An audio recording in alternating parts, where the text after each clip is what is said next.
ng narito ako ni Ms. Regine Velasquez at ngayon inareglo ni Homer Flores, the little superstar, Laika.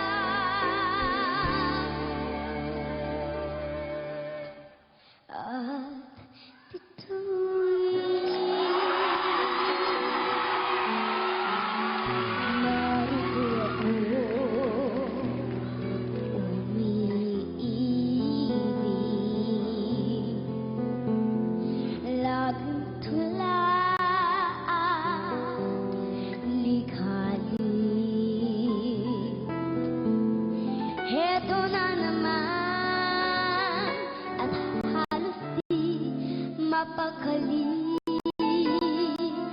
sa damdamin na pinagkamimithi. Narito ako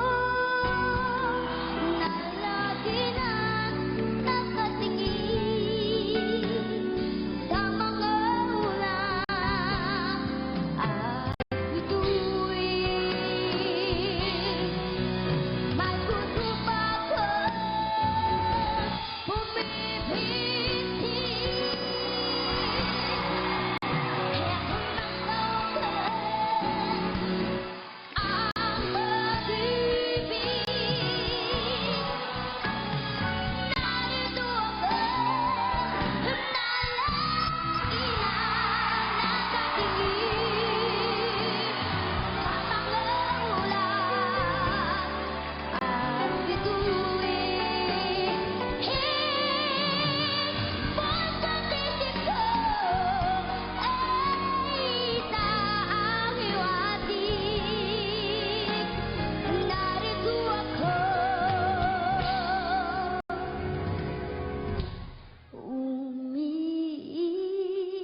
Superstar!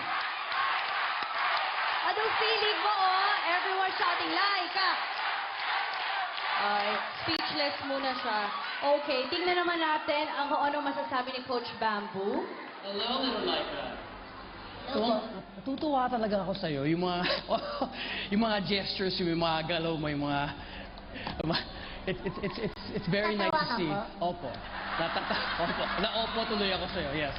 Natatawa ako, natutuwa ako. So every time you do something like that, and yun ang di alam na hindi nakikita ng tao, pag naglalakad tayo sa labas dito, nakakatawa ka rin, di ba? I mean, you're a nice and funny child, and I like that.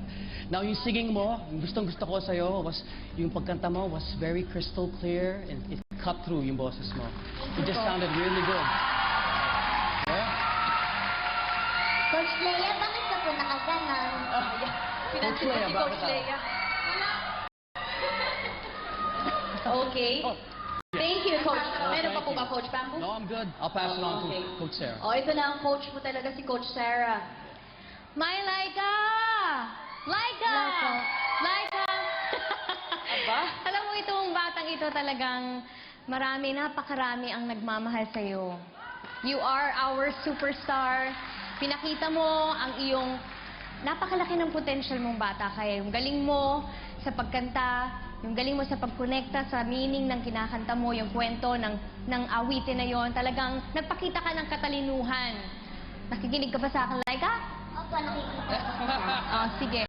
Nagpakita ka, para ka matanda kasi pinapakinggan mo talaga at ina-apply mo kung ano yung itinuturo sa'yo. So ipagpatuloy mo yan, Laika, at tandaan mo kahit anong mangyari, marami ang nagmamahal at naniniwala sa kung ano pa ang may papakita mong galing sa pagtanda mo.